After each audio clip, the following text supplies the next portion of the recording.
place people on these pedestals, and we say, oh no, you can't do no wrong. We don't even want to hear it. Right. And when you hear Katt say, you know what they do? They don't say anything and they act like it didn't happen. I'm gonna keep talking. Now they're gonna come for you. I said, Katt, come for me for what? I didn't say anything. Right. He said, they're gonna come.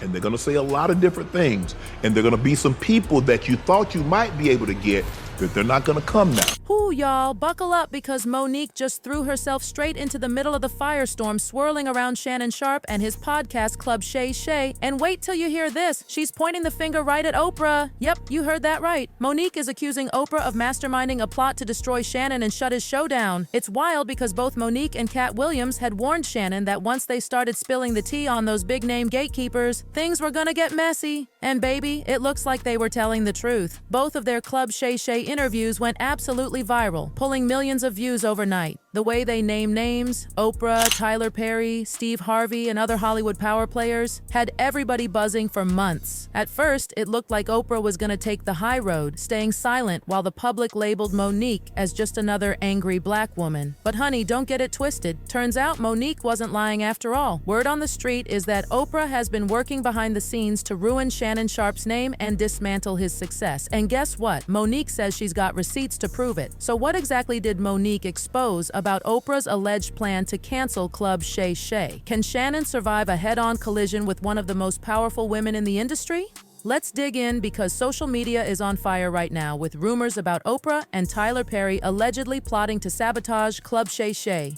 Fans everywhere are saying it's about time somebody knocked these two off their shiny pedestals. We've all heard whispers about Oprah's shady moves for years, but when Mo'Nique spilled the tea about how Oprah allegedly helped destroy her career, whoo baby, it got real. This bombshell had fans scrambling to dig up all kinds of dirt on Oprah's past, and those deep Hollywood connections that have always helped her dodge accountability. But just a few weeks later, guess what? The media was flooded with stories about Mo'Nique being difficult to work with. Even though she won an Oscar for her raw, gut-wrenching performance, her phone stopped ringing. That's when Mo'Nique realized this wasn't just bad luck. Somebody was deliberately sabotaging her. Later, Lee Daniels, the director of Precious, admitted to her face that she had been blackballed in Hollywood. And listen, the press tour drama was just the tip of the iceberg. Behind the scenes, Mo'Nique had confided something even deeper, even more painful to Oprah. She had opened up about surviving at the hands of her older brother, Gerald. She told Oprah how her parents had turned their backs on her, refusing to believe her when she came forward. It was a raw, vulnerable moment of trust. But y'all, just months after Mo'Nique turned down the press tour request, Oprah invited Gerald onto her show to talk about what he did to Mo'Nique, without even telling her.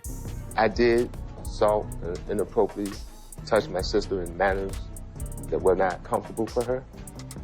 And for that, I apologize, and I'm humbly sorry. Now, at first glance, you might think, okay, maybe Oprah was trying to hold Gerald accountable. Wrong. The real issue was not Gerald admitting to the it was how Oprah went about it. She didn't involve Mo'Nique. She didn't ask for her blessing. She just blindsided her, airing out Mo'Nique's deepest trauma for the world to see without even a phone call. And it gets worse.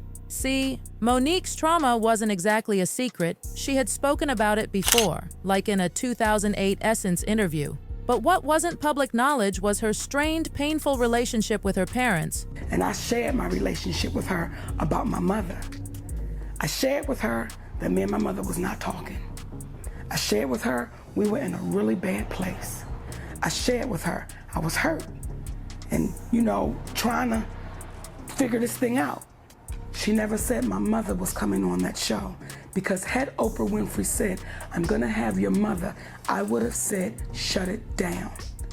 This is where Mo'Nique's fury really takes root. She trusted Oprah. She thought she was sharing her pain with someone who understood, someone who cared. Instead, Oprah used that pain for ratings, fully aware of how fractured and devastating Mo'Nique's family dynamics were. This wasn't just betrayal. This was a deep violation, a public exploitation of Mo'Nique's personal scars.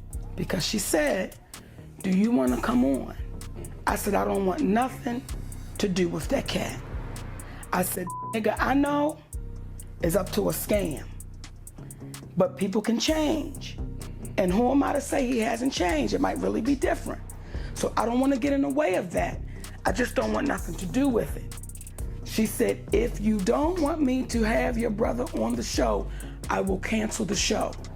Adding insult to injury, Mo'Nique says Oprah even pretended she had the power to block Gerald's appearance, acting like she was giving Mo'Nique a choice, when really, the whole thing was already set up. Parents and all. It wasn't just an interview. It was a manipulation. A betrayal so cold it left Mo'Nique feeling gutted. Fast forward to last February when Mo'Nique went nuclear on Club Shay. She laid it all out. No holding back, no sugarcoating. She exposed a whole laundry list of shady moves Oprah allegedly made behind the scenes. Remember when Taraji P. Henson recently said she almost quit the Color Purple remake because they were trying to lowball her? Guess what? Mo'Nique said she warned Taraji years ago about how this industry plays dirty, and nobody listened.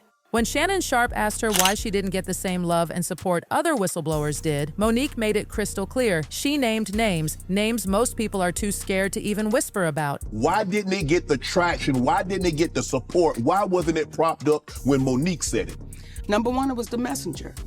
I should just be grateful I got invited to the party. You a big, fat, black woman. How dare you be the one? And then on top of that, you're saying names.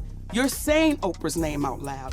And Mo'Nique, she stood 10 toes down, no regrets. She said if speaking out meant losing jobs, losing opportunities, losing Hollywood clout, so be it. She wasn't gonna sell her soul or sugarcoat the truth just to keep getting invited to fancy parties. See, Hollywood loves a certain type of black woman. Vulnerable, compliant, easy to mold. Mo'Nique wasn't having it. She refused to let them water her down. Her fight isn't just for herself. It's a full-blown battle against a system that rewards silence and punishes truth-tellers.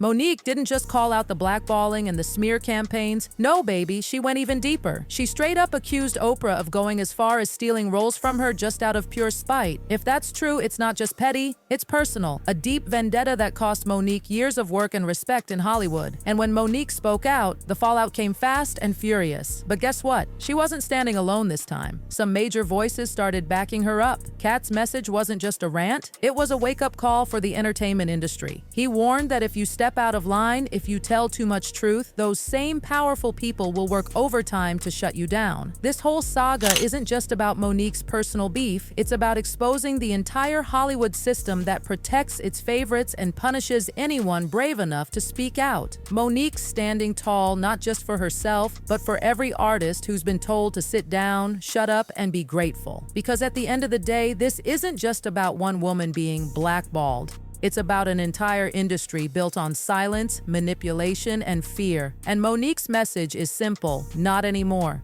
Because if she can stand up to Oprah, one of the most powerful women in the world, who's to say the rest of us can't start calling out injustice too? Meanwhile, Katt's warnings to Shannon are starting to look eerily prophetic. When Mo'Nique was branded angry and difficult for standing her ground against Oprah, it was just like what Katt Williams has been saying about Hollywood for years. If you tell the truth, they label you crazy. Simple as that. And listen, Oprah's got a history of painting her critics as unstable. Just look at what happened with Dave Chappelle back in 2006. Remember when Oprah had Dave on her show after he walked away from that massive Comedy Central deal and bounced to Africa? Instead of trying to understand where he was coming from, Oprah kept tossing out shady, condescending little jabs, trying to make him admit he was mentally unstable. I knew I was going to leave, so I got ahead of schedule, and I bounced. And I didn't tell anybody where I was going. The whole time, they're trying to convince me I'm insane. They were trying to get me to take psychotic medication. Yeah. Like I'm sitting around, I was stressed out, but the people that were telling me I was insane, I believe that they knew what was going on. Katt Williams? Yeah, he saw that playbook real early, which is exactly why he never sat down on Oprah's couch. And when he hit up Club Shay, he wasn't shy about it either. He teased the idea that maybe, just maybe, Oprah herself might be the next guest on Shannon's podcast. I sure hope I have Club Shay after this air. It's gonna be in a dimension it's never been. Yeah, it's gonna be. The greatest thing floating in 2024. Mark the words. No way. In a whole different realm of business. Oprah coming next.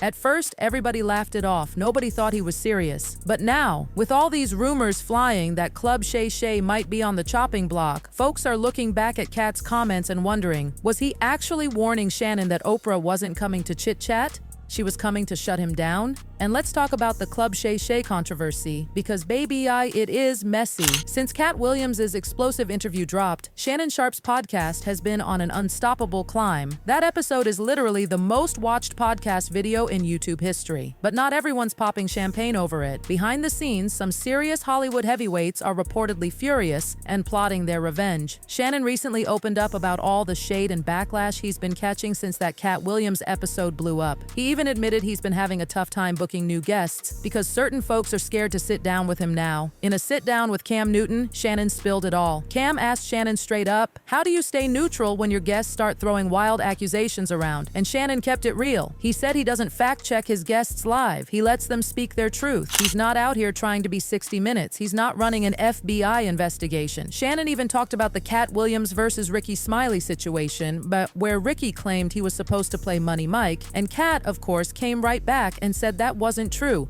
How do you remain neutral between the guest telling the story and or the person they're telling the story about?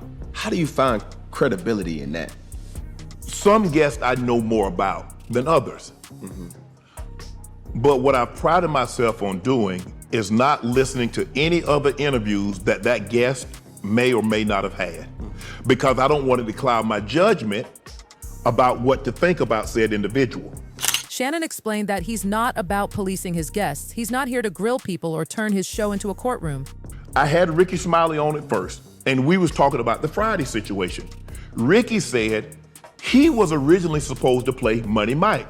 I didn't know that. I didn't know if anybody, so I'm thinking, I'm getting some information ain't nobody else knows. It's new news. Yes, so I'm like, oh man. Ricky said he was originally supposed to be Money Mike instead of the thieving Santa Claus. So I felt good. A couple of days later, Katt says that's a lie. And so I'm like, what? Why is he upset? I mean, it's not like he said that Katt did a bad job as Money Mike. I didn't realize in what Katt later came on to refute is saying that wasn't the case. He's just trying to have real conversations. No scripts, no spin, no agenda. I've told people, I'm not 60 Minutes. I'm not Dateline. I'm not 48 Hours. I'm not one of these investigative journalists that I'm trying to get to the root. There's a whistleblower that says that somebody has secrets in their basement or something. That's not what I am, Cam. I'm having a conversation. Me and a guest is having a conversation. And let's be clear, Katt didn't come empty-handed. He showed up ready with evidence to back up his claims. Shannon made it crystal clear. Katt warned him that certain industry big dogs were going to come after him for giving Katt the space to expose their secrets. And baby, that's exactly what's happening. Shannon said he's grateful for the viral moment, but he's also facing real consequences. Certain powerful players are allegedly working overtime behind the scenes, trying to dismantle his platform out of pure spite. If you remember, he said it. He said, this is gonna put you in another dimension. He definitely did. He said, but my mama said, boy, there's power in the tongue. yes. He told me, and my guy Jordan is over there, he said, now they're gonna come for you. I said, can't come for me for what? I didn't say anything. Right. He said, they're gonna come. And they're gonna say a lot of different things. And they're gonna be some people that you thought you might be able to get, that they're not gonna come now. Right. And that's absolutely has happened. That's absolutely has happened. They were so excited. Thanks for reaching out. We can't wait to sit down. And a day later, they can't do it. Shannon admitted he knew speaking truth would come with risks, but even he didn't expect the level of backlash, especially from people he once thought were friends behind the scenes. So I understand what comes along with an interview like that. Did I expect it? No. You know, I've had a lot of comedians, right. and some of the comedians had taken shots at other comedians, but nothing like this. I didn't expect the vitriol to come, especially from some of the people, and I'm not gonna say we were friends, but I'm saying we were cordial, we were friendly towards each other. Some people that I've kind of helped behind the scenes, and to see them attack, oh, I wouldn't have let him do this, I wouldn't have said that. And here's where it gets even messier. Shannon says that after the Katt Williams episode, rumors about his private life started swirling. Suddenly, there were all these nasty whispers about Shannon's whispers that some believe were planted by Hollywood insiders looking to smear him and hurt his brand. When Katt dropped, right. It's like, all of a sudden he gay now. So when you do see oh, Unc Zesty, or, you know, stepping outside of, you know, I don't know now, and we don't never see him post no woman. He just got all these damn dogs. I'm in a no-win situation. Because if I respond, they say hit dog holler. If I don't respond, they say, well, if it wasn't true, he would say something. So if I respond, I'm a hit dog. If I don't respond, he's hiding something. So how do I win? There's like, well, there's nothing wrong with being gay. There's not. I'm just not gay. And most straight men don't let you play with their name like that. Especially not in our culture. No. And I don't have a problem with it. I have people that work for me that's their life. That's their life. That's not my life. I don't judge what you do in your home, what you go to bed with, who you wake up as. That ain't got nothing to do with Shannon Sharpe. Right. That ain't my baby. And stepping away from the personal drama for a sec, let's get to the bigger picture. There's growing chatter that Oprah and Tyler Perry are leading the charge to destroy Shannon's show behind the scenes. Shannon, being the professional he is, isn't naming names. But y'all know Mo'Nique doesn't hold back. She's out here naming names loud and clear. And she's letting everybody know that Oprah and Tyler aren't just industry icons. They're gatekeepers who betray black talent when it suits them. And when Mo'Nique recently hopped on stage at a stop on Katt Williams' Dark Matter tour, oh honey, she unloaded. She torched Oprah and Tyler Perry in front of a fired-up crowd, even getting folks chanting along. And then, in true Mo'Nique fashion, she didn't stop there. She called out Oprah's close relationship with Gayle King, hinting that maybe there's more to that friendship than we know. At one point, she even zeroed in on an audience member who said he admired Oprah. Mo'Nique told him flat out, if you love Oprah, then you need to bring her back to black by any means necessary. You Oprah Winfrey, you Tyler Perry. That cause I said it, say it with me. You Oprah Winfrey, you Tyler Perry, you. Now some niggas got scared. They was like, you're going too far. I love that black raggedy. I love that black simple-minded mother. I love Oprah Winfrey's black. And we just need to bring her back to black. We need to bring that back to black. Are you an Oprah Winfrey fan? Yes. Okay, well I'm not apologizing. For any thing I say. What's your name, brother? Bill. What did he say?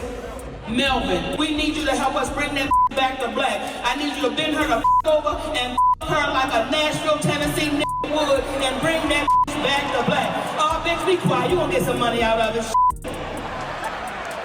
And every time you see fucking Oprah, you see fucking Gayle. Best friends. Is what they say. I've never seen best friends like that.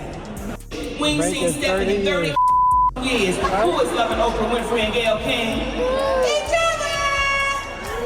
But we don't want to say the shit out loud because it's Oprah Winfrey. I'm too old to be scared of this. I'm too old to be intimidated by this. I'm too old to hold the truth. You know why I with Oprah Winfrey, Melvin? Because that bitch tried to with me privately. Well, I'm a public. You tried to with me behind closed doors. Open the door. And despite all the hate she's been catching, people calling her bitter, telling her to move on, insiders close to Mo'Nique say she's not just out here for revenge. They say she's actually trying to protect Shannon and Club Shay. She's made it very clear. All the bombs she dropped on that podcast, they're hers, not Shannon's. She's standing up for him now, trying to keep the heat off his back while she takes all the blows. And you better believe Shannon's fans are rallying hard. They're convinced Oprah and her crew are behind the attempt to silence Club Shay for good. And while some people are still telling Mo'Nique to let it go, a growing crowd is cheering her on, saying Oprah needs to be held accountable for the way she's allegedly treated black talent for decades. And with Shannon Sharpe possibly next on the chopping block, the question now is, do you believe Oprah really has her hands in the plot to cancel Club Shay?